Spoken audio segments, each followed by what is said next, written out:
The graduate from North Texas State University. Sanders is past president of the Press Club of Fort Worth and is a member of the Society of Professional Journalists, the National Association of Black Journalists, and the Dallas-Fort Worth Association of Black Journalists. He has served as professional in residence in the journalism department at TCU, where he taught the course Race, Gender, and Mass Media. Bob Ray has received some of journalism's most prestigious awards and honors, including 5 awards from the Houston, New York, and Chicago Film Festivals, 5 Dallas Press Club Katie Awards, 3 Corporation for Public Broadcasting Awards, a Regional Emmy Award, a National Association of Black Journalists Award for Best TV Sports Feature, and a National Headliner Award for Outstanding Investigative Reporting. And in 2017, he was inducted to the Hall of Fame of the National Black Journalists Association. Ed Gray of the Dallas County Justice Initiative was born in Washington, D.C. and graduated from Dallas Independent Schools, where as a high school student, he worked as a congressional intern in Washington and as an intern to the assistant superintendent of Dallas ISD. After graduating from El Centro Community College with an Associate of Arts degree in Applied Sciences, he was nominated for the prestigious Harry S. Truman Scholarship based on his educational achievement and his work in the human rights field, primarily for his efforts in working to dismantle South African apartheid. Majoring in sociology and minoring in political science, Ed began his study at SMU and his career as a civic and school volunteer for the cities of Dallas, Arlington, and Grand Prairie. His community involvement led him back to SMU, where he volunteered as an alumni mentor to African-American students. Partnering with the 100 Black Men of Greater Dallas, Ed co-sponsored a program for the retention of African-American male scholars and received his Master's of Liberal Studies and American History from SMU, where he's currently enrolled in the Doctoral of Liberal Studies program, researching environmental inequities in Dallas communities of color and its access to environmental justice. Ed's been employed in the telecommunications information company, AT&T, for over 40 years. And he's a proud member of Alpha Phi Alpha fraternity and active as a political consultant through Ed Gray and Associates. He's a former political commentator on WFAA Inside Texas Politics and currently hosts his radio show, The Commish Radio Show, as well as writing weekly columns which are published throughout the US. So please welcome Bob Ray and Ed. Thank you. Thank you. Thank you. Bob Ray and Ed, is there anything you'd like to say to the folks before we launch into our questions? Not really, other than that, hey, this is Black history, and what we try to say all the time, Black history is American history. So whatever we talk about is game for me. So I'm ready for the questions. And I'm just honored to be here. I'm just honored to be here with you folks this evening, and I'm deeply honored to be here with one of the people that I've always admired, Mr. Bob Ray Sanders. So I appreciate the opportunity to share in this panel discussion with him and you. The honor is mine, sir. I'm glad to have you. Carrie, can I interrupt for just a moment? Mm-hmm. The people on iPhones, I don't know exactly who's who, so please let us know in chat or tell me which congregation you are so I can get you named properly. I do want to know who's who. So if you're on an iPhone, please, or I'll be chatting, but please let me know. So you can unmute to let Daniel know. I don't see anybody who isn't. There's Mary and Frank, and I can think a couple others.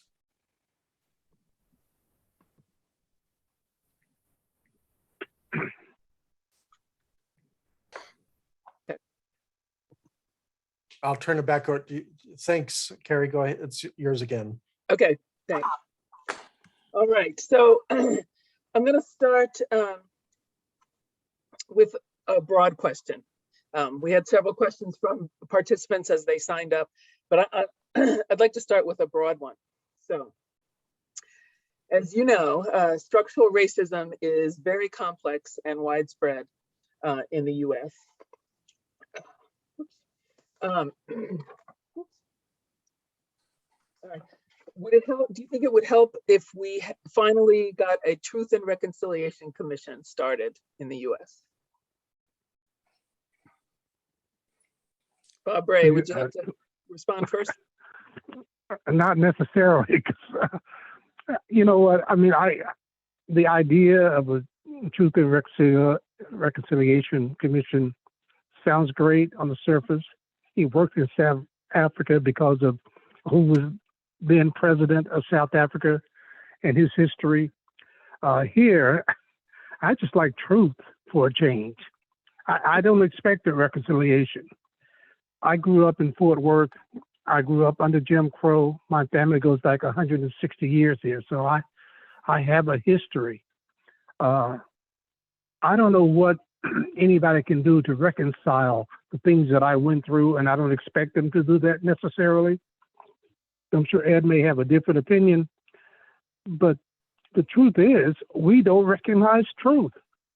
I used to play on the courthouse steps when I was coming up. I was in the 4th and 5th grade. My mother shopped at Leonard Brothers and everybody's department stores. And I would go into the courthouse on those Saturday mornings and look at the signs that said colored and white on the bathrooms and the water fountains. And I would come out of that, and that's where I got my fervor for dealing with the whole idea of criminal justice, because I wondered, these signs are on the outside in the hallway. What's happening in those courtrooms? And of course, I got a chance to see that as I grew as a journalist. But more than reconciliation, I don't think that's ever going to happen in America, certainly not in my lifetime. I just like to see some people recognize the truth, which we're trying to avoid these days, by the way. Very true. Thanks. Ed? Well, I appreciate the question. The Truth and Justice Reconciliation did indeed work in South Africa, or it worked to some extent. We never can tell whether or not it actually worked. Right. It was a feel-good mechanism, if not anything else. In America, we still searching for that 40 acres and a mule. And that in itself didn't reconcile the fact of slavery. It's like the expression that Gil Scott-Heron, the great poet and rapper, once said, "Who will pay for reparations on my soul?" When it comes to that, a Truth and Justice Reconciliation doesn't do any good. I recall being in Selma, Alabama, and I've visited Selma several times.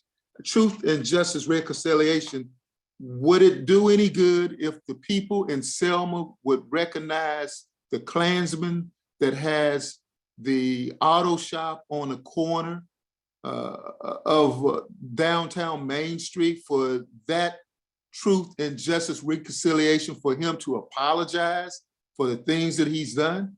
It doesn't do any good when you have that. It really is only good when a person is truly repentant for that. America has not been repentant for the slavery, for the sin of slavery. So having a Truth and Justice Reconciliation to talk about Jim Crow, to talk about slavery, to talk about gerrymandering of voting districts that occurs in Dallas-Fort Worth, and to talk about the environmental inequities that exist, what is going to be reconciled? So I don't necessarily believe in a Truth and Justice Reconciliation project, because I just believe it would be a Band-Aid for people to discuss it. Okay, thanks. So get something else to say, Bob Ray? No, I'm just saying amen. Oh. So focusing a little more on this area of Dallas and Fort Worth, there were several questions related to housing and where people live. And so I wondered if you wanted to talk a little bit about the history of segregated neighborhoods, the housing patterns that have developed and that have been reinforced by, for example, the highway system that we have here in Dallas. Of course. And of course, we know with the history of redlining that was implemented by the US government, mortgage companies, banks, real estate concerns. Carrie, I just follow behind Bob Ray. We'll just let him start off since he's on the phone, and I'll just follow behind him. Bob Ray, kick it off. Oh, okay. Spoken like a true professor there. First of all, let me distinguish Fort Worth from Dallas and a lot of other Texas cities. Most Texas and southern cities have one Black community, or two at the most. It's the one across the tracks. It's the one across the river. It's the one where all the sidewalks and public accommodations run out, the services run out. Fort Worth was unique in the sense that it had Black neighborhoods in every quadrant of the city and in places in between. I mean, east side, west side, north side, south side, Riverside, Greenway, all of those places, and many of them had business communities. But what you did, you mentioned the highways. I'm old enough to remember what Interstate 35 did to much of the Black South Side, what the Airport Freeway did to Riverside. I mean, it cut off communities. So that's what happened. And it's still happening. Highways, public works projects in general tend to go in communities that have the least political power and who happen to be poor economically. And so nobody is able to fight those things. So we've had neighborhoods destroyed, and then you add on top of that the redlining, which still goes on to a degree. I mean, you don't have people physically drawing red lines on a map as they did in the 1940s and 50s and early 60s, but you still had banks that would not loan money to people in certain neighborhoods, regardless. In fact, the Black Chamber that I work with today, over the last year and a half, we've been meeting actively with bankers in Fort Worth, bank presidents. Number one, to encourage them to invest in the southeast side of Fort Worth, the Black community. And number two, to add some Black people on their boards of directors. And that's a difficult thing, but we've got a couple of bankers coming around trying to do those things. So yes, all of those were institutionalized practices that hurt Black communities, and in some cases destroyed them altogether. Yeah, so our topic tonight is, exploring the roots of white supremacy in the Dallas-Fort Worth area. So those are definitely some examples of how that's implemented, right? Yes. Let me piggyback on what Bob Ray said as well. My family doesn't have the 160 years of being here in the DFW area. I recall when my family moved here in 1967 from Washington, D.C., and my mother just recently passed away, so I had the benefit, if you will, of going through her belongings, and she kept love letters from my father. And one of those love letters, it stated that in 1967, how he felt in moving to Dallas, that he was looking for a home to live in or apartment complex to live in, and how difficult it was because they had neighborhoods in which Black people at that time, Negroes, could not live in. So therefore, It took him several months to get a apartment that would allow him entry to move his family in. And that was 67. So we moved here in 67, and it took him about 6 months for him to get into an apartment that opened up for that. And then when we opened up for that, it was an apartment in Oak Cliff. Now, my mother used to take pride. She said, we never lived in South Dallas, but we only lived 1 block away from South Dallas because it was across the river, literally across the Trinity River to Cedar Crest, which Cedar Crest and Keys, which was Cadillac Heights. Now, I'm doing my research now. Environmental you got justice, it, man. Cadillac Heights. So Cadillac Heights was created on a floodplain that existed because in the 1940s, that's where they wanted to put Black people on a floodplain because of the segregated housing patterns, because of the redlining. So all of the history of Dallas has always been just like that, just like that. Now, our man downtown, Commissioner John Wiley Price, refers to the Mason-Dixon line when he's talking about segregation, and he's talking about segregation. And now when it comes to getting loans, when he says south of the Mason-Dixon line, he's referring to Interstate 30. Interstate 30, south of the Mason-Dixon line, which means anything south of Interstate 30 is red line, effectively red line. He said that no later than last year. My father moved here in 1967, and we still see that. Oak Cliff, a river runs through it. No, that's a movie. Let's say a highway goes through it. A highway goes through it, and it's also 35. When it goes through it, it's also 45. It destroys neighborhoods. I was visiting the neighborhood of Dr. Harry Robinson a couple months back, and he was telling me that down the street on South Boulevard, where he was lived at, there was the synagogue that existed there, but you couldn't see it now because, well, it's a freeway called South Central Expressway. We destroyed that neighborhood. The same highway system that destroyed the Freedmen's community of 12th Street, the same highway system that destroyed that community and cut it in half. The same neighborhood that I recall when I moved. And paved over graves, by the way, Dr. Gray. Pardon? I said that freeway paved over some graves of Black people. Right, Cemetery. exactly. And then when it comes down to it now, I recall that when my family moved from a Black neighborhood, by that time my father had a good job at Sears Roebuck. And in between going through the books and everything, the wish books that Mr. Daniel remembers because we're around the same age. So we moved to another neighborhood. And when we moved to another neighborhood, we moved into what was considered a white neighborhood because it was what? Across the freeway. That's the segregated patterns that existed. The segregated patterns that existed when we moved into Glen Oaks in 1973, because they had just passed the equal housing. Equal housing. Fair housing. Yeah. No more than 3 years early, 4 years early, 68 when it passed it. So it was within that time period. So all this is new. The segregated housing patterns, being able to move where you want to move at, being restrained from even moving. All this happened in my lifetime.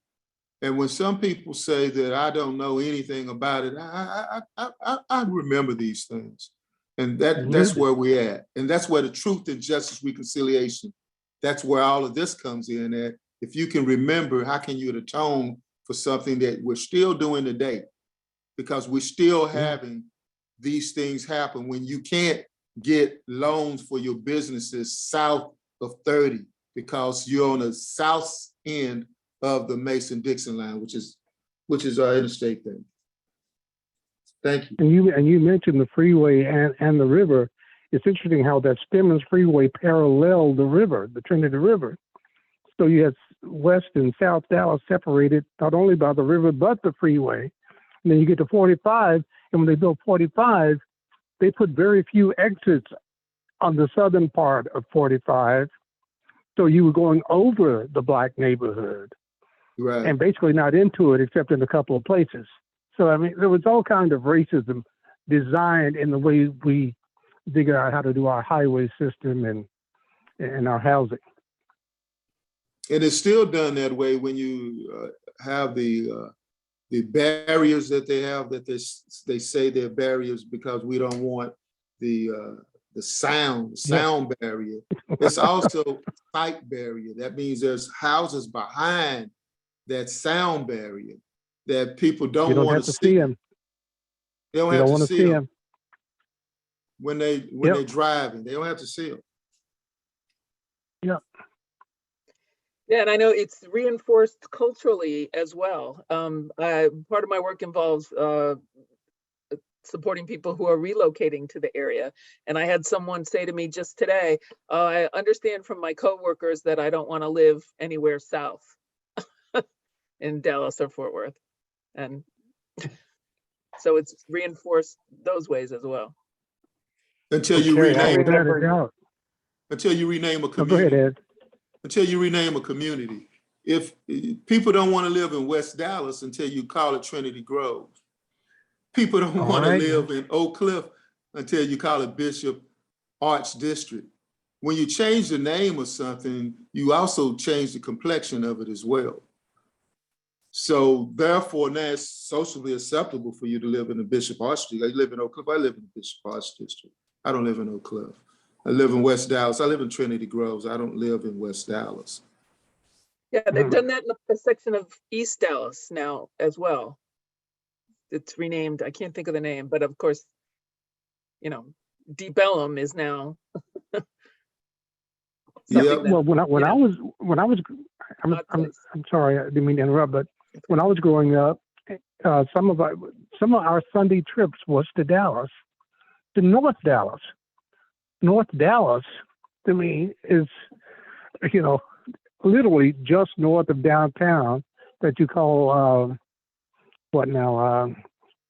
It was Uptown? along, Uptown? yeah, Uptown. Yeah. That was an all-black neighborhood. The State Theater was there. We would come on Sundays to go to the movie theaters in Dallas on occasion, but it was right there. Where St. Paul Church is still, I think, to this day. But that was an all-black neighborhood. Now North Dallas is far, far north, but that was our North Dallas, and it was all black. But as soon as you go there now, I mean, in fact, I was in Dallas on Tuesday night. I mean, I don't even recognize that place anymore because they were suggesting, you know, once you change the name and once the gentrification comes in and the new money comes in, we are not there anymore. I mean, we, meaning black people, are no longer there. A handful maybe, but there are people who don't understand the history of that city. That's true, Barbara. And I noticed in the chat, Cindy Fountain said that she remembers growing up in Oak Cliff. And Oak Cliff, as we say, the African-American community says, Oak Cliff, that's my hood. But, you know, there are a lot of neighborhoods, short hoods, short for neighborhoods that exist throughout North Dallas. When you was talking about the Uptown area. And then the African-Americans and black people who live in that community that move from somewhere else, they don't have any connection to what was once there. They have no connection to that. They don't know that. Sort of like if No, you exactly. go to I'll give you an example. On the Dallas County Justice Initiative, Dr. George Keaton has a tour of North Dallas, far North Dallas, and he points out the places such as Keller Springs Road, which was named after African American. People don't they have no connection to that. People don't have any connection that the Galleria Shopping Center, where the Galleria Shopping Center is at, used to be an African American neighborhood. People have no connection to that whatsoever. That used to be Alpha, Texas, Alpha Road. Check it out. Alpha, Texas, Alpha Road used to be an African American farming community. I remember in the 1980, when I used to deliver mail for, I can call the name out, they ain't on his Southwestern Bell telephone company. They had a place on Alpha Road. It was right next to a farm, an African-American farm. People have no connections to that. And what's the community that's in the Richardson School District, I think, that's in Dallas up there, right near, you know, what the area you were talking about earlier. It was this enclave. In fact, they tried to buy them out at one point, the black people there. I think they're still there. There's a Methodist church that's still there, as I recall. But there was an attempt to buy them out. I mean, as a whole neighborhood, not one at a time, but the neighborhood. Are you thinking of Hamilton Park? Hamilton Park, exactly. Yeah.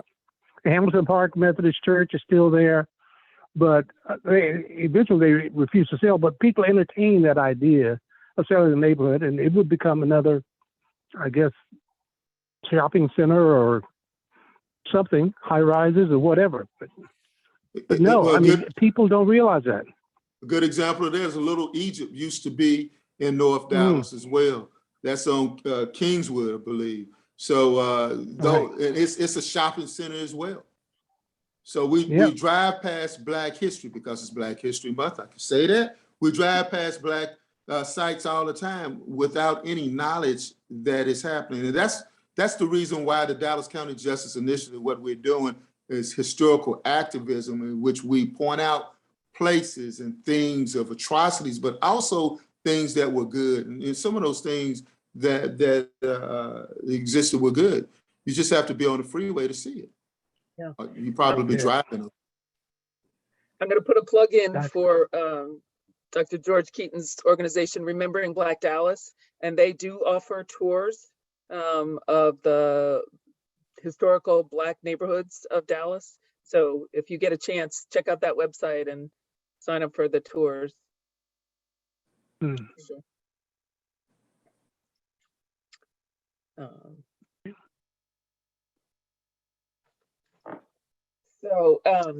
And so, as we know, in public education in the US, where people live determines where they go to school for the most part. So next question is about public education. What do you think the key actions or factors we need to consider to improve public education in North Texas to move closer to racial equity? And what are some of the major ways that public education system is falling short in terms of racial equity? Hot topic today. Go ahead, Mr. Educator. Yeah, go ahead. I think he and I are going to agree on some things, I'm sure, but go ahead, Ed. Well, you know, when it talks to education, I'm always amused at the fact that I graduated from Dallas Independent Schools, and I think that's important first and foremost, because when people talk about education, sometimes they view education in our school system as not being what it's supposed to be about. And that's why I always say I graduated from David W. Carter High School, very proud of that, because of that very same reason. I see more people that look like me that graduated from Carter High School than I will ever see that graduated from SMU. So that's the most important thing. We have to do better in our schools.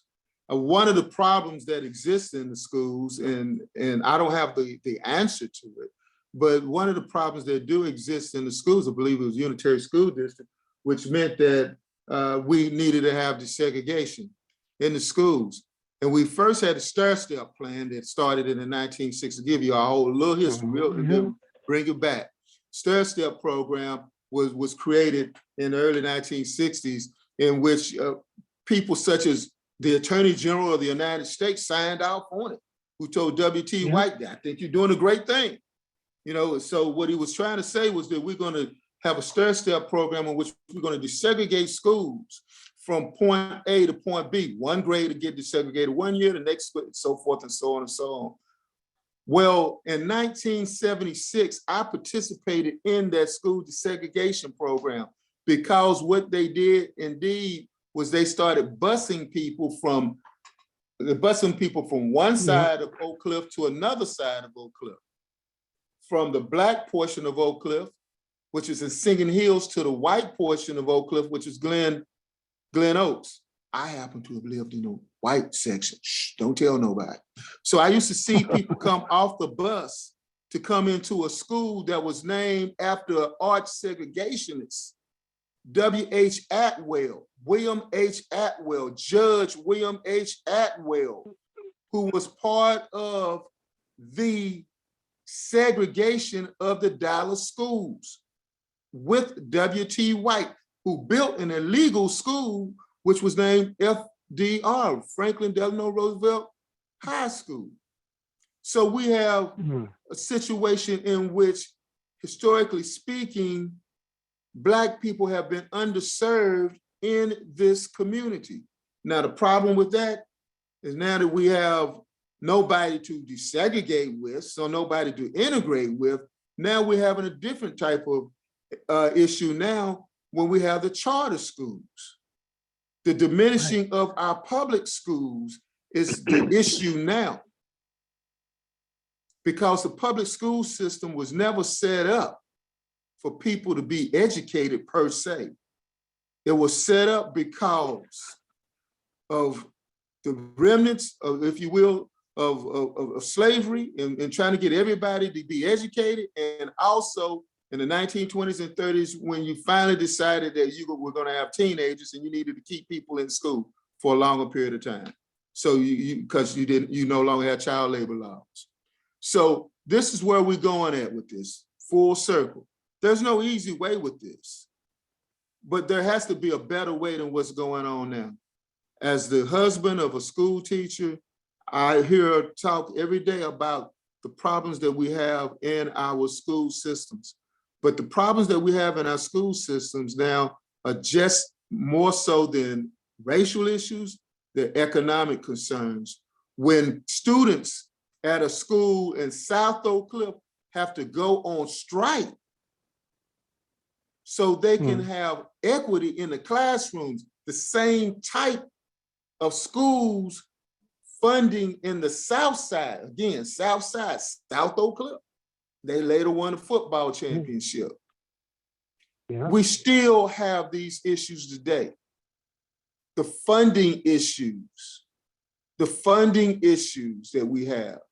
The segregated schools now, are done because of economics. Mm-hmm. That's all I have to say about that. Barbara? Well, I'm sure I'm probably the oldest person on this panel right now. I know on the panel, but in the group right now. I was born into segregation, including schools. I went to I.M. Terrell High School, which was the oldest Black high school in Fort Worth, and for a long time, the only one. And the interesting thing about that, I mean, I was in the first grade when the Supreme Court declared that separate but equal schools are inherently unequal and therefore unconstitutional, and that we should integrate with all deliberate speed. Yet I went through 11 more years of segregated education because there are people who thought that little black boys and girls shouldn't go to school with little white boys and girls. Now, what the Fort Worth School Board did, basically the week that the Supreme Court declared that you're going to have to integrate now, they said, oh, well, we just got to prove that we're equal. So they went into executive session, came out, and instead of the one Black high school, I.M. Terrell, they decided to create 3 more Black high schools by adding a grade a year for the next 3 years to the existing junior high schools that fit into Terrell. So we ended up with Terrell, Kirkpatrick, Como, and Dunbar. So by the time I got to high school, there were 4 Black high schools in Fort Worth. And often our rivals were in Dallas. But the interesting thing about that, and I tell people to this day, and just before my senior year, somebody tried to get me and my oldest nephew to be the first ones to integrate a certain school. And we said, and leave I.M. Terrell in our senior year? No, that won't happen. But the truth is that we had some of the best teachers, because they were some of the best educated teachers, not only in Fort Worth, but in Texas and probably the United States. These are teachers who many had gotten their degrees from all Black colleges, but these were people who had master's degrees, and a couple of them with doctorate degrees, who had to go outside of the state of Texas to get them because they couldn't get it at the University of Texas or the University of Houston or Texas A&M. They couldn't do that. They went and got those degrees, and they came back to Fort Worth and taught us. So when people say, I'm sorry you had to go through that terrible thing of segregated schools, I say, please don't feel sorry for me.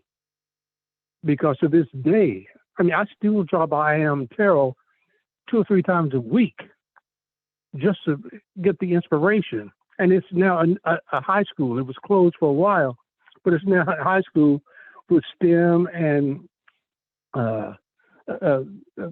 visual arts, and it's amazing to me the circle that I've seen. But Ed is right. I mean, it's become an economic thing now. And as you were talking about whether it's housing or whether people are coming through for economics, when they come through from out of town, they look for where the best schools are. Well, as a rule, they're not in our neighborhoods. And as a rule now, most of the people in public schools are African American and Hispanic. White people are not going to public school for the most part. They're just not. Or the white kids who are the ones, I mean, unless they're in one of the elite schools that you have to get in line for and you have lotteries for and all that kind of thing. So we're back in that same old straight of trying to figure out where we belong. And then you add testing to that, which is discriminatory in many cases. I can't even begin to talk about education without just talking about how we messed it up. And now you got this whole crazy thing about what you can teach. And there are certain people who are thinking that you can't teach certain things in public school anymore.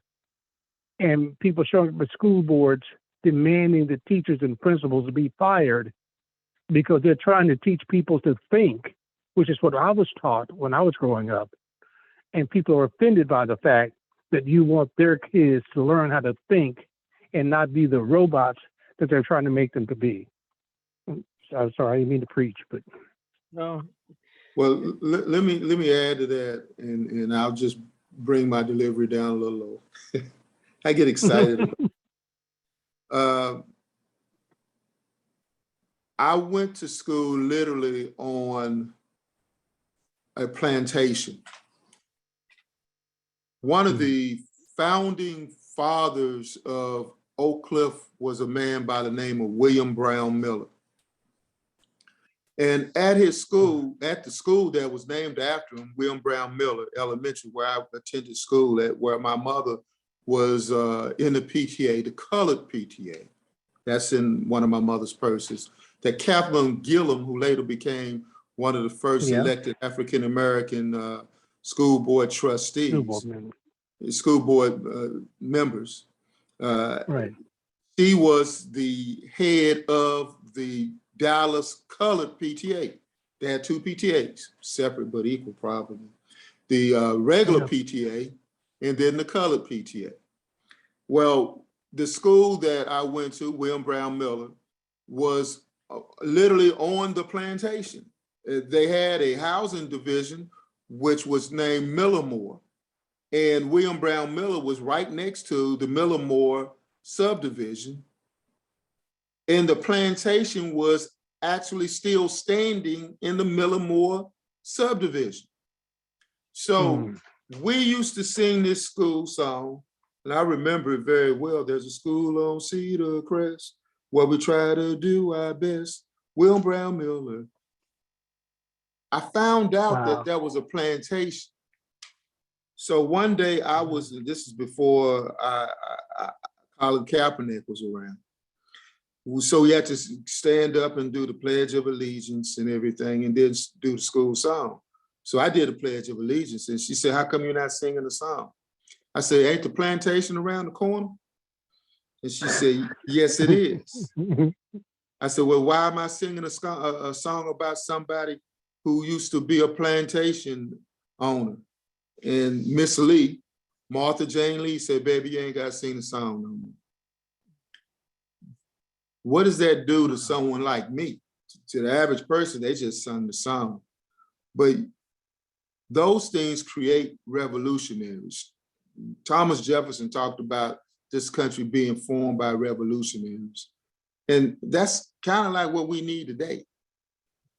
Be it school. You were a revolutionary in elementary school? Oh, all yeah, right, bro. So in health, that's what we need. Yeah. I'm done, Carrie. That's okay. Yeah, I was just going to say, what Barbara is talking about testing is, the thing we know about those assessment tests is they're most correlated with the socioeconomic status of the family, right? Not how well schools are doing or what's being taught in schools. And that's how. And they don't predict how well you can do beyond the public school either. Right. How well you would do in the profession. And that's how we get those school ratings. And so that's where the people who want to move. So there's competition, which drives up the housing prices. So you have to be more affluent to live there. And it's just a cycle that goes goes up and up. And so now we have, the people complaining about public schools. There is, like you were referring to, an economic incentive, right, to reduce the funding for public schools, get back those tax dollars, because people can afford to send their kids to private school. They don't want. And most of the people against public schools haven't been in one either in their lives or certainly in the last 20 or 30 years. And they don't really care about those schools. They just want to complain about them. True. All right. Let's see. I know Cindy Fountain has a question. I'm going to let Cindy ask her question now. Oak Cliff.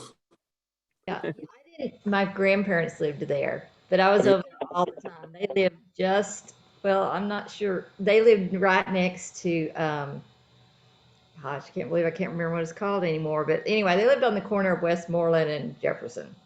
Gotcha. That's where they lived.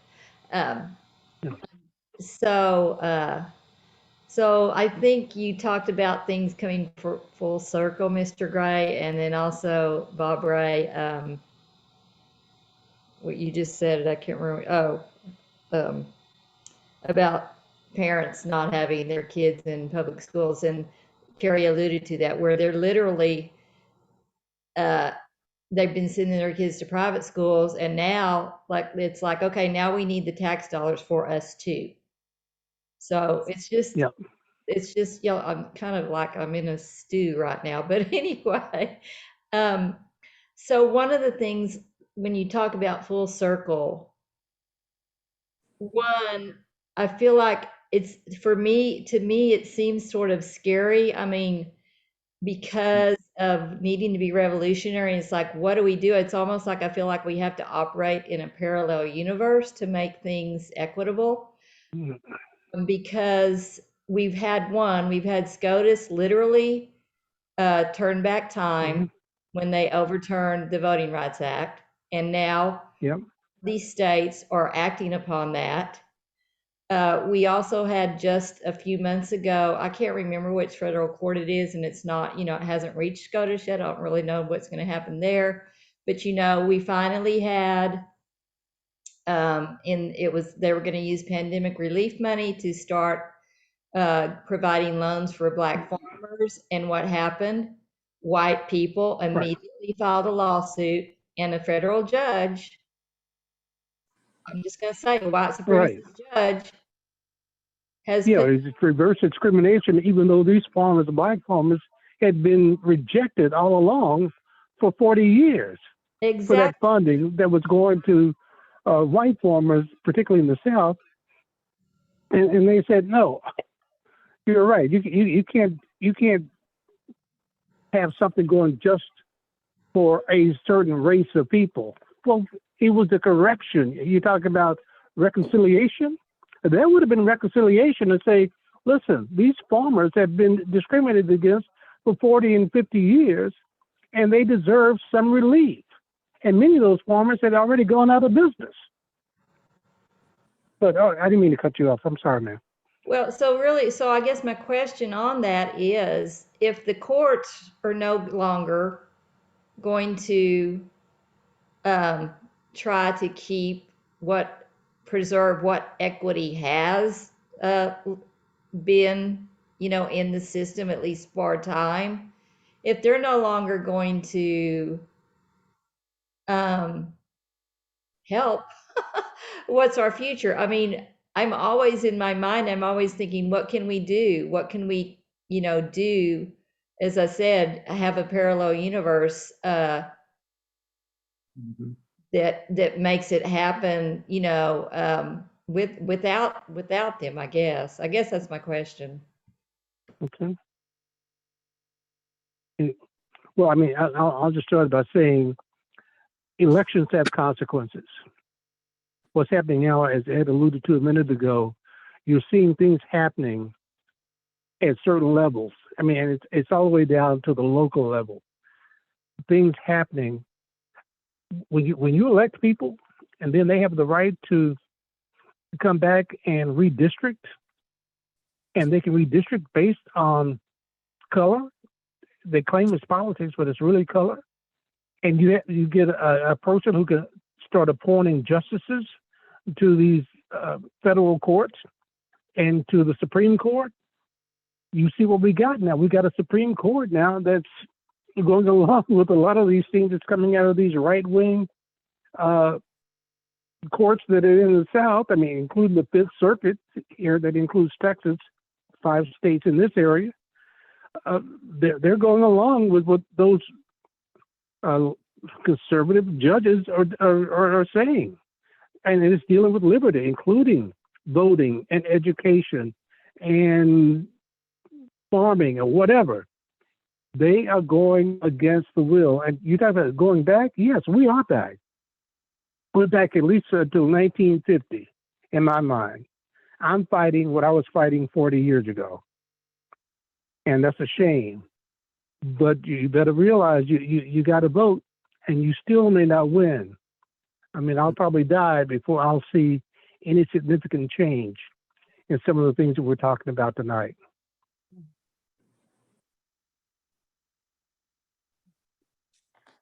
How can you follow behind that, Bob Ray? You making me feel really bad. Now you're saying you probably die before you. I want you to be around when we change all this. But you know what? I'm not that optimistic neither when it comes to that kind of thing. As I said before, my rejoinder about what year this is, and each year we talk about, I can't believe whatever happened in this year that really, injustice really got to us. And we say, I can't believe this happened, that 4 little girls were bombed to death in Alabama, Yep. And because it was 1963. Then we say, well, I can't believe Dr. King was shot and killed on a balcony, because after all, it's 1968. I can't believe that Rodney King was beat dang near half to death, 1990s. I can't believe that Trayvon Martin died, 2000s. Yes. It's 2022. And just last week, it was Ahmaud Arbery. We said, I can't believe that happened. That was last year. Right. So each year we say we can't believe that happened. I think it was like with Bizarro World, with Superman, Bizarro World. That's exactly what we have. We have a situation now in which elections didn't occur, they're fake. We have situations where farmers can't get funding because, we don't recognize their rights.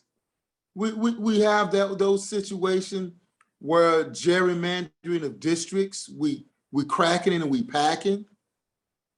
Yeah. We're doing all of these things, as Bob Ray says, 1950s.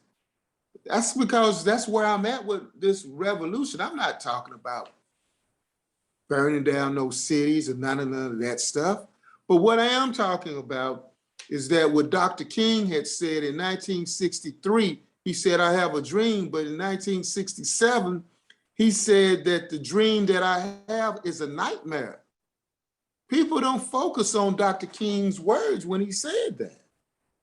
Where he said the American dream is a nightmare. Yeah. So if we're in that era again where we're repeating these things, then you do need a revolution first of the mind to understand these things, to understand you got to fight all of these things. And yes, sir. That's where I am. I think it was, and I always like to quote stuff, and I think it was Muhammad Ali who once said, no, I'm not going to say that one. Everyone knows that one. But he says this other one, better far from all I see, to die fighting to be free. What more fitting end could be? Oh, wow. It's just that simple. I don't even remember that one. That was great, man. So that's what we need, a revolution where we can go ahead and get kids to understand these type of things, that understand that, yes, right there on North Central Expressway, right there at that Walmart that you shopping at. Do you know you shopping where there's a section at Walmart that's over a Black cemetery? Mm-hmm. What are we going to do about the funding? What are we going to do about that? When Kathleen Gillum was the head of the Dallas Colored PTA, and now we have people who were arguing, like the Next Generation Action Network, people don't like Dominique Alexander and all that. I got all that.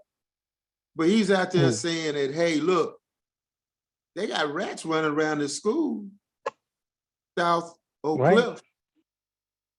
Yeah. And then a year after cleaning up all the rats and putting a new school, everyone bragging about you brought a football team. This is Texas. You got a football championship, not football, but football championship. Yes. I'm done. Any other questions from our participants? Frank, I know you've got something. You can unmute. I was trying to write it out, but my basic question, you know, as we struggle, as all of us as struggles, is you know, Brother Ed and Bob have struggled, is this: we've been led to believe in American culture that we are an exception, that we are an exceptionally positive nation. And therefore, we're not like other nations. We don't have empires. We have great opportunity, Horatio Alger, you know, so that you can move up. And that, you know, that racism was cured with the election of a Black president and so forth and so forth. And inherent in this is a history that's been suppressed. You know, Henry Robinson in this movie, The Way We Are, in his YouTube, says it very positively. He says, you know, two things are not mutually exclusive. America has been and has done great things as a nation, one. And he said, two, America is one of the most racist nation on earth. Those two statements are not mutually exclusive. And I think that that's what we, you know, what we even pose this because we have, you know, drank some of the Kool-Aid too. And we don't really know or understand that, you know, this is history repeating itself, or how vicious our history has truly been, that we're afraid to believe that our children can stand the truth. Or some of our children, you know, I mean, for some children, we didn't worry about whether they would be traumatized or anything else like that. But it's hurt all of our children. It's hurt our you know, it's hurt our Black children too, because they can't understand, you know, of how folks went through slavery and still were able to overcome, or not just slavery, but the other things that have come, the sharecropping, the contract labor, the violence, the terrorism, the constant, you know, right on until the day, the differences in healthcare, et cetera, et cetera, et cetera. So all I'm saying is that until there's a willingness or an openness, we're going in the opposite direction as we have done in our past, whenever there were challenges to the dominant variables, especially the dominant variables on race. You got a reaction that you know, whether we're talking after Reconstruction, whether we're talking after the civil rights laws, and so forth and so forth. And these myths are really tremendous. By saying that, thinking that we're a democracy. We've never been a democracy. You know, as Franklin said, and when someone asked him after the convention, what have you done, Dr. Franklin? Oh, I've given you a republic, if you can keep it. And it wasn't, but it's a federated republic, not a democratic republic, right from the get-go. So, you know, we claim that, you know, we've valued democracy rule, or that we're a democracy, when right from the get-go, first it was white male property owners. And then after the 15th Amendment, you know, you had Black male property owners that could join them for a while. And then after the violence and the removal of troops from the North, you didn't have that. You had women and 1921, and those were really white women because the black women were mostly in the South, and there was never a reciprocity. So all I'm simply saying is that, you know, we've never been willing to come to grips the fact that if we don't know, if we think, why would we think we need to change? Right. If we don't acknowledge it. And one final thing, every single child who has grown up in America can see that there are differences. If they don't know the truth, you can only come to one conclusion: hey, the black folks haven't got it together and something is wrong with them.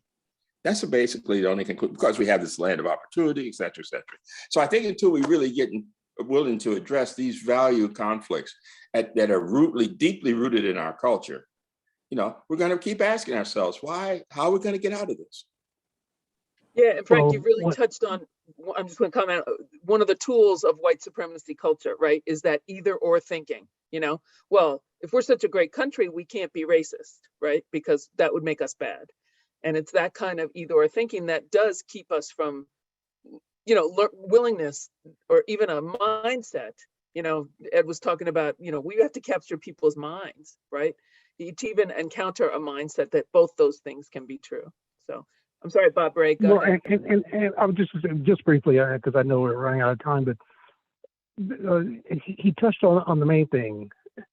When you deal with history, you tell it all, you tell it well. And that's what we're backing up on these days. We're not willing to tell it all. And we certainly don't want to tell it well. We want to rewrite the history. And as he suggested, we're afraid that our kids can't take the truth. I'll go back to tell it all, tell it well. I fought with school districts who were trying to ban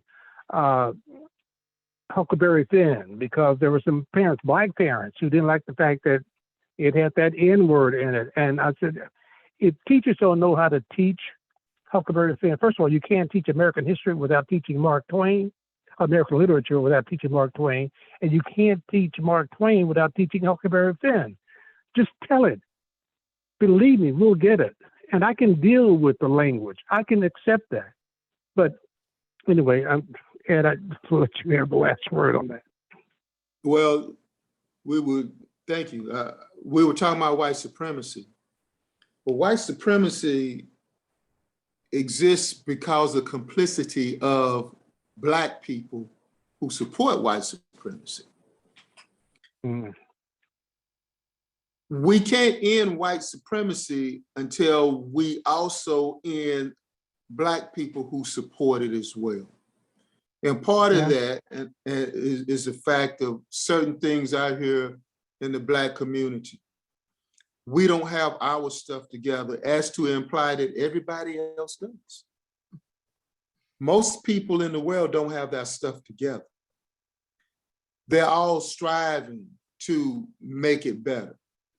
But Black people have the added baggage to believe that they are not just as good as everybody else. So they perpetuate white supremacy as well. I know we're about to go to a close.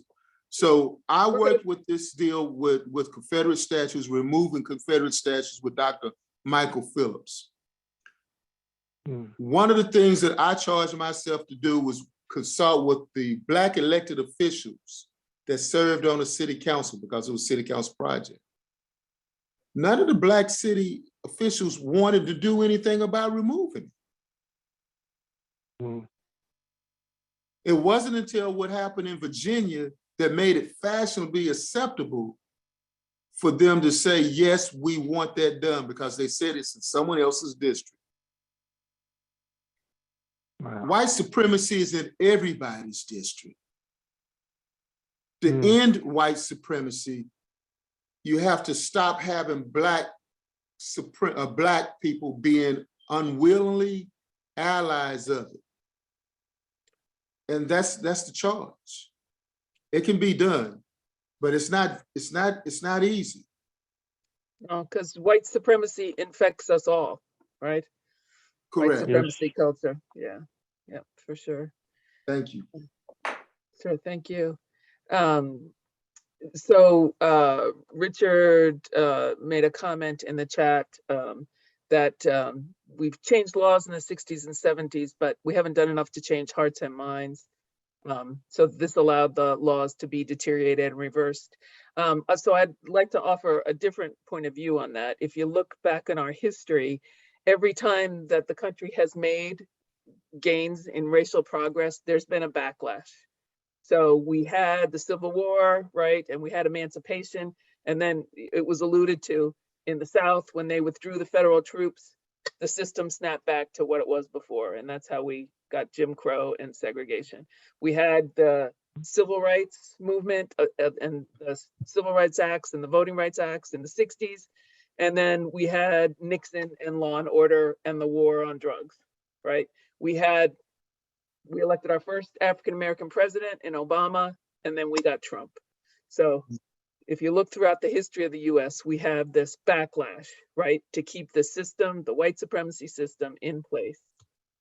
And the truth is that many of us thought that as soon as a few more people died, that it would be okay. But the truth is we keep teaching this to our kids. And now our young people are having thoughts like their grandparents and great-grandparents. And that's a sad thing for me. And that's why I have less hope than I had 20 years ago. Well, at Mother Emanuel in South Carolina, it wasn't an old racist who shot up the church. Amen. It was a young. Amen. That's true. So racism is still being taught. I mean, racism is not innate. You're not born with it. You learn it. We're still teaching it. Generational trauma. You're correct. Yeah. Yep. We know that the trauma of racial violence is inheritable, right? We know from DNA that it actually changes DNA. Yep. Yeah. And Richard also brought up again, it was his question about truth and reconciliation. So I'll just refer you to the Dallas Truth, Racial Healing and Transformation Organization. The executive director is Jerry Hawkins. And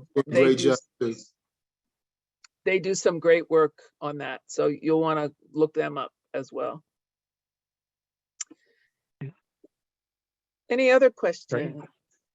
Ruby from South Lake, from Pathways. I am wondering if educating, if you will, the white people does any good.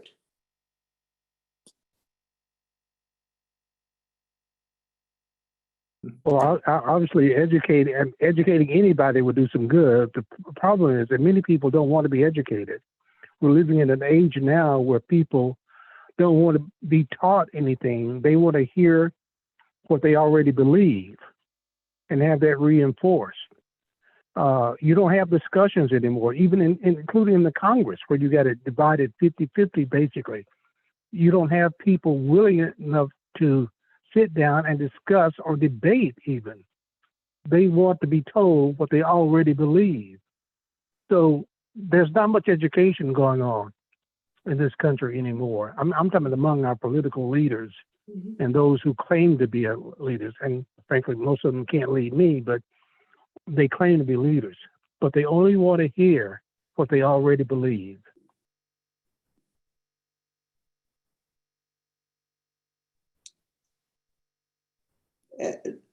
Does anyone else have an opinion? Well, educating people, I recall another comment from, as a historian, that's what historians love to do. They just wait for you to go ahead and say something so they can go back in history and bring up some old stuff. Adam Clayton Powell, Reverend Adam Clayton Powell Jr. once said that the Black man must educate the white man. You have to be missionaries to the white man for them to understand how it is to live in America. Much like he was saying that white missionaries went to Africa to give civilization supposedly to the Africans, then we must do the same. But the issue with that, bringing that from when he said that in the 1960s to 2022, everyone believes that they're self-educated now because they can put out their own YouTube, they have their own facts. You know, everybody's a publisher now. Everyone's a publisher. And I mean no disrespect to what I'm about to say. When I started off as a blogger. And Roland Martin said, "You're a blogger. You're not a real journalist." And I remember him saying, and I later won a journalism award, a journalism award. So I really feel good about that, though. But the bottom line is this, though. Everyone now has their own niche that they can be their own expert on things, even when they're not. So educating someone now is they'll tell you that I know just as much as you know, and have no kind of form of education to back up what they know. And that's the issue now about education, because everybody now is a subject matter expert on everything. Yeah. But still they're not an expert on anything. Not everybody. That's quite a few people are. Thank you. Thank you. And you're in South Lake, huh? No, I misspoke. Okay, all right, because I'm about to say you keep your head up. I was in South Lake. Well, yeah. Okay. Then you got longer. I got out in time.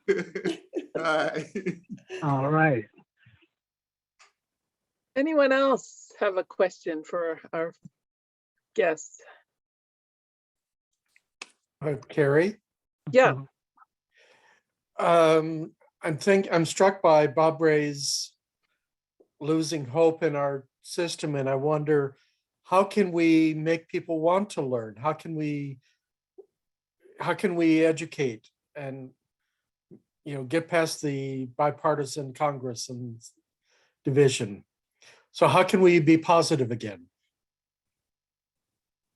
I think there are those, I mean, like with this group, I've been associated with the Unitarian Church now for a long time, because y'all have always invited me over the years to come speak.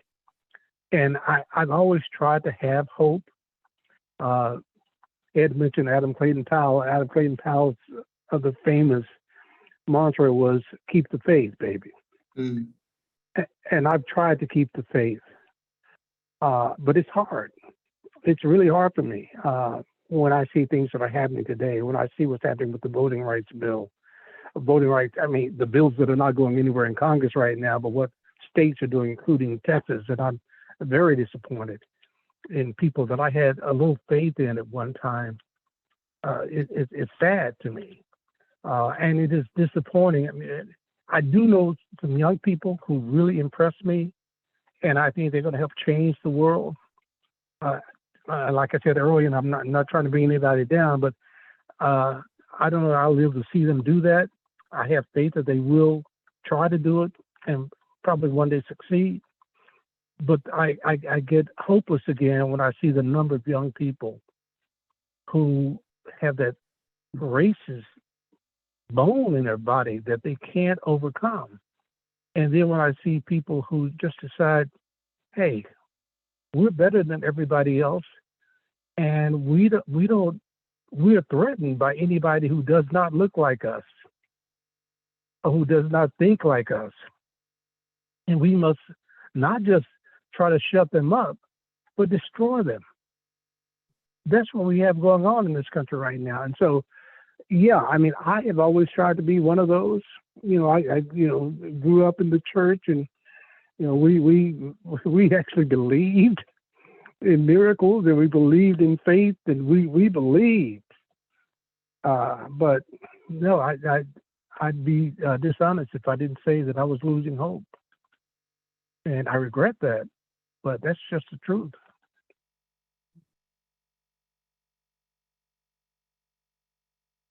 But to your point, it's up to you to identify some folk that you can try to get through to. You may not get through to them, but there are some people out there that you can reach.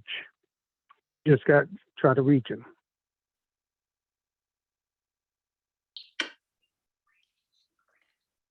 Well, yeah, we do have to try to reach them. And in trying to reach them, we got to keep trying to do that.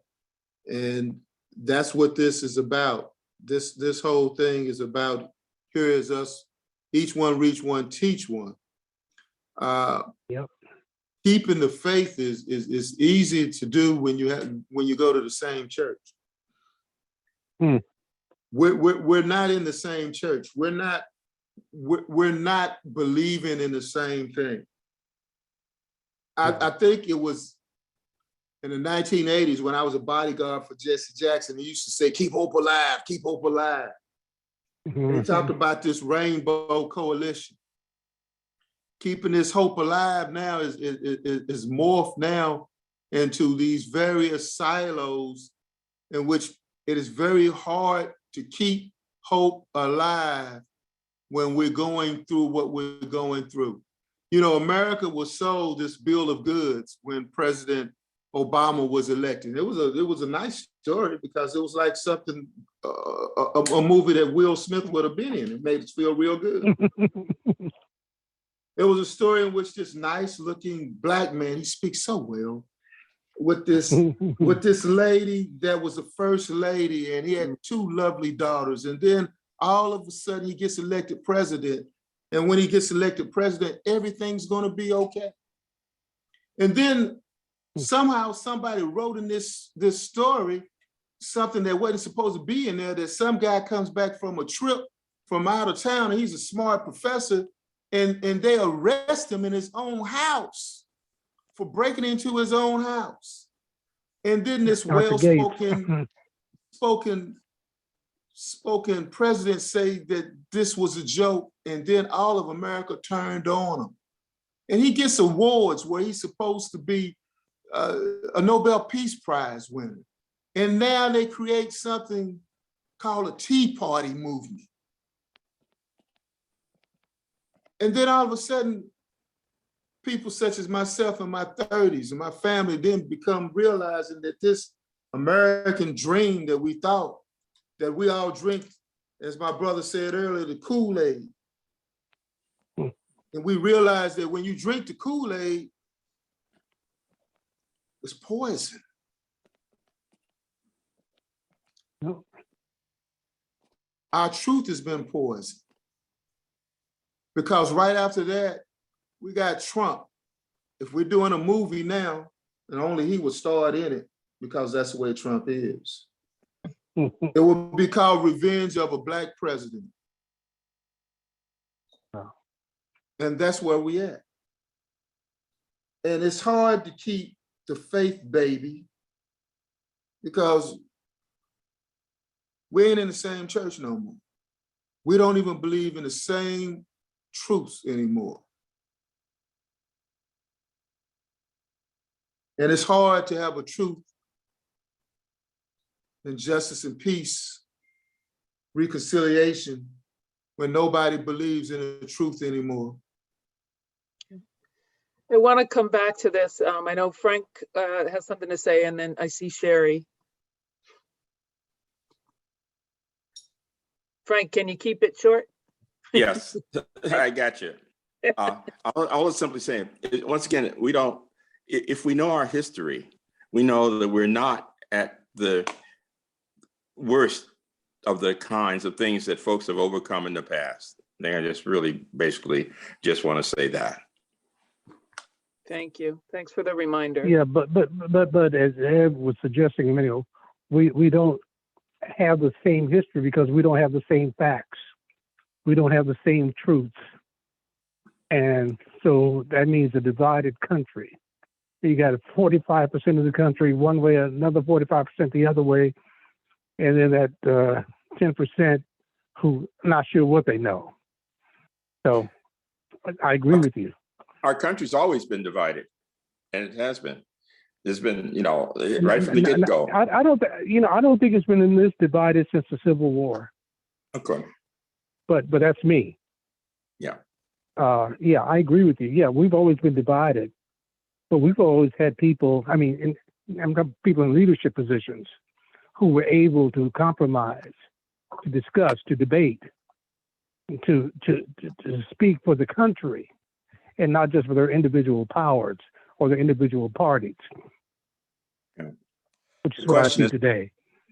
I think the big difference is whether we we become an autocratic state overtly. There have been elements of this in the past, but I don't think we've ever been, we always had an ultimate belief in some degree of majority rule. And when that is taken, and when norms of not transfer of power, and look at, I think we're at a new stage where the attempt to eliminate voting is eliminating white voters as well as black voters. Usually they're much more targeted. But it's going to take them a few years to realize that. I mean, what's happening in Texas right now, a lot of those people whose absentee ballots are being rejected, I guarantee you many of those are white people, many of them are Republicans. It was done to deal with black and brown Democrats. Just as, the whole redistricting thing is. But there are going to be white people and Republicans who also are affected by that negatively. But it will take them a year or two to realize that. Yeah, a good example of that is the health disparities that exist in the United States today. Now we have an opioid crisis now, and the only reason why it's a crisis is because it affects white people. When you had crack, they said it was only affecting black people. It wasn't a crisis. It was something else. So when you end up it should be penalized that people should go to jail for. Yeah, it was criminal. It was criminal. So when you have a situation where people now become rapidly disenfranchised, and they're not only people who live in the hood, Oak Cliff, but they live in South Lake, and they couldn't vote. Then now we have a problem. We have a problem in South Oak Cliff and South Lake. Now we have a problem. Now we got to do something about it. Now another thing is the other thing, we talk about the January 6th insurrection and everything, which was a violent attempt. It was a violent attempt to overthrow the government. Nobody even says that. They pretend like we've always had successful transformations of government. No, we didn't have the last one. It was an attempted violent overthrow on that. So that's it. So yeah, okay, all right, 45 out of 46 times, not bad. I mean, hey, still it gets you in the playoffs. I want to make sure Sherry gets her question in. Actually, it was not a question so much as a comment. No, yeah, when you look at it strictly in terms of a presidential election level, the numbers look like 45% here, 45% there. But I believe that when you get down to the more local issues, like the erasure of the full history in schools, when you get down to the the ways that control is being taken away from teachers in schools and given to loudmouth, a minority of loudmouths saying, oh, we can't have our children exposed to this, or we can't have our children hear the word gay or anything like that. I believe the numbers are not nearly evenly divided. It's just those folks are very, very loud, and they take up an inordinate amount of space in our heads, in our public discourse, and we've got to let them not take up that much space at the ballot box. So it breaks my heart to hear, my brain is that you are feeling so disheartened. I totally understand it. I mean, you've been on the front lines of this stuff longer than I have, and in much a more entrenched way than I have. So I totally understand you get tired and discouraged, but I do not think that I don't think there's as near and even a divide in terms of people who want sane, just things in our country as people that don't. It's just, there is a tendency, the personality type that's drawn to following Trump and listening to the big lie and all that. They're very loud. They're very out there with their crazy. They're very loud, but they also do what, I mean, Ed mentioned the Tea Party before. What they do is they know how to put a bumper sticker together. Their messaging that fits on a bumper sticker.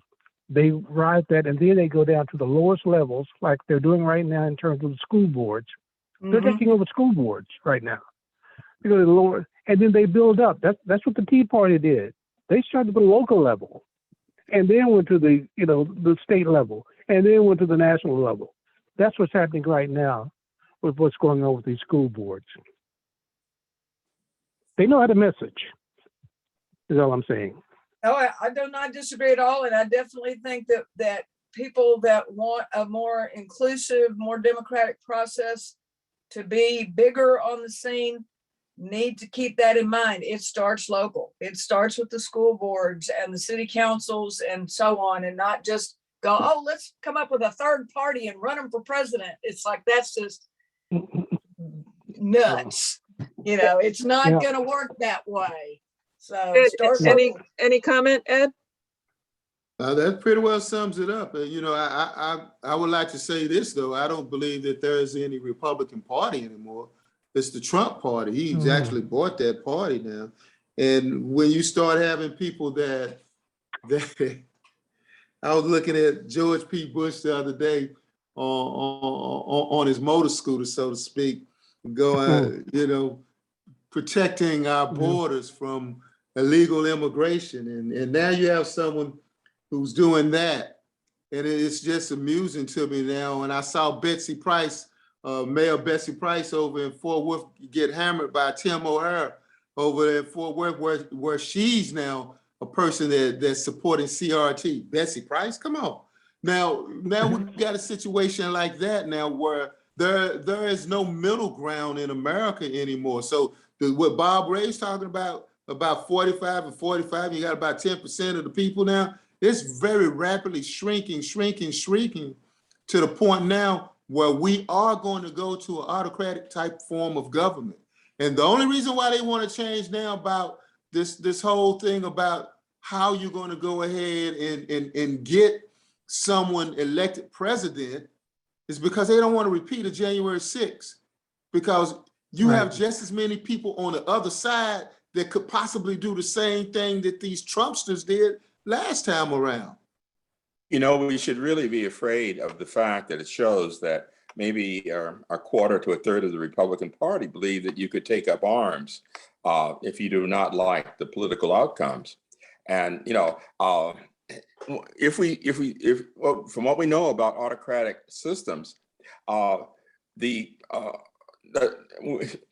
early targets are those who are being targeted now, not only minorities, but folks who are liberals. When we know about the European Holocaust, we know about the 6 million Jewish victims, but that undercuts the 14 to 16 million people who were intellectuals, who were labor leaders, who were Roma, who were and so forth. So I'm simply saying, if we move to an autocracy, our UUs better watch out. Yeah, they're coming after I just don't mean the black ones, folks.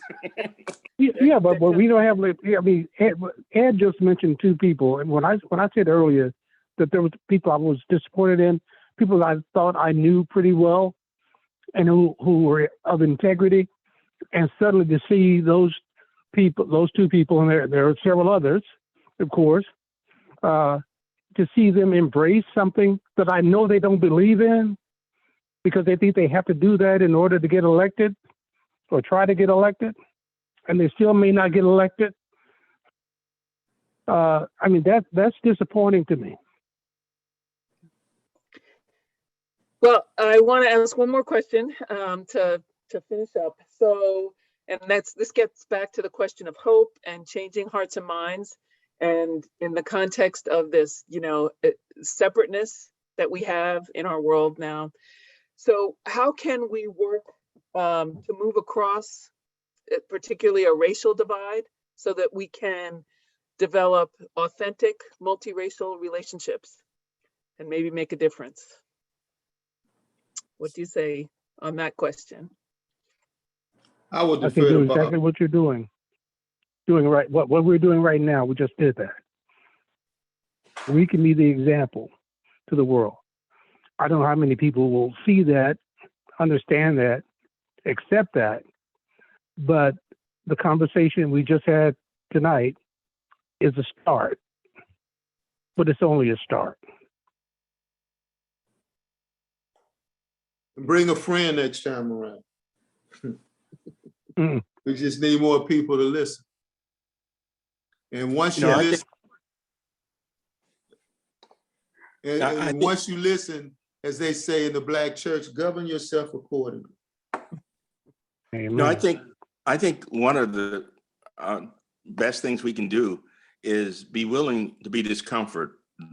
We've had a great couple of sermons recently who says that that for any kind of change, it's going to be discomfortable, and sometimes it just may be questioning, being standing out when you're not there.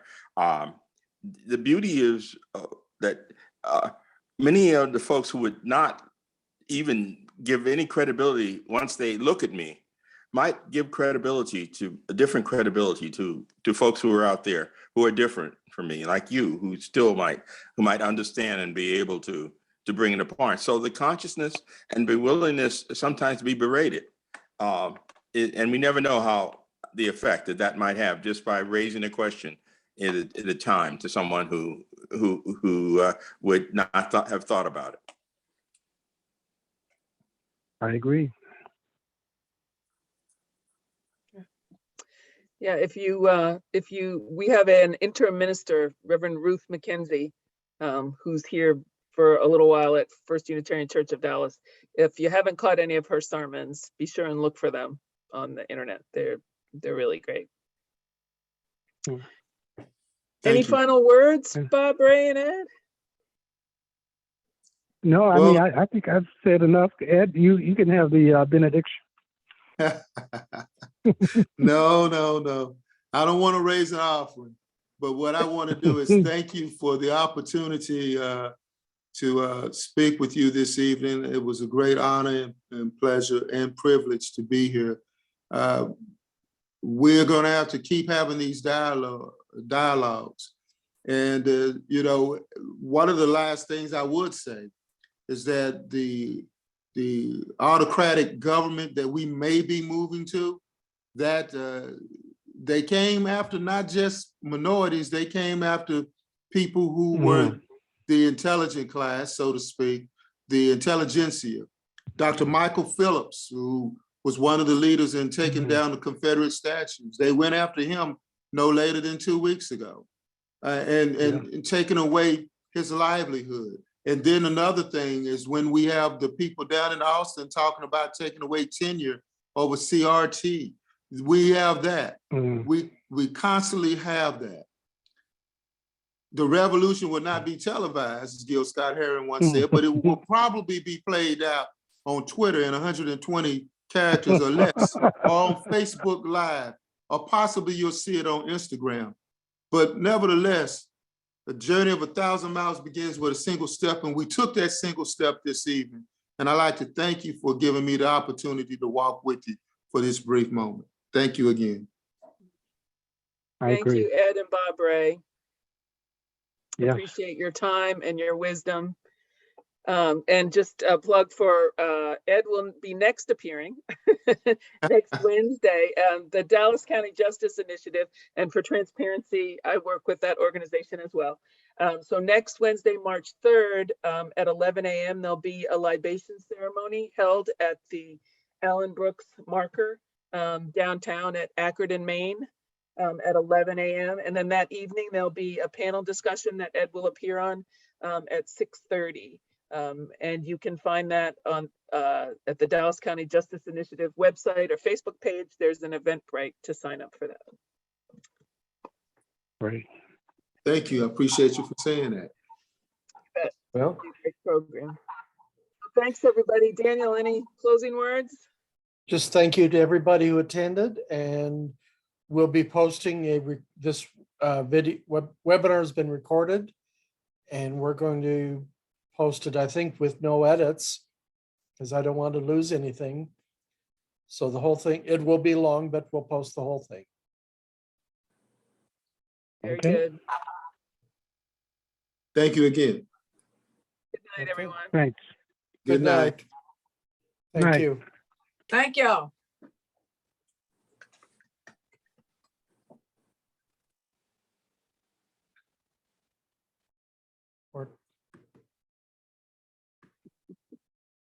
Okay, well, thank you, Carrie. You're welcome. I just stopped recording, so Okay. we might take off my little thank you, but I think Good. other than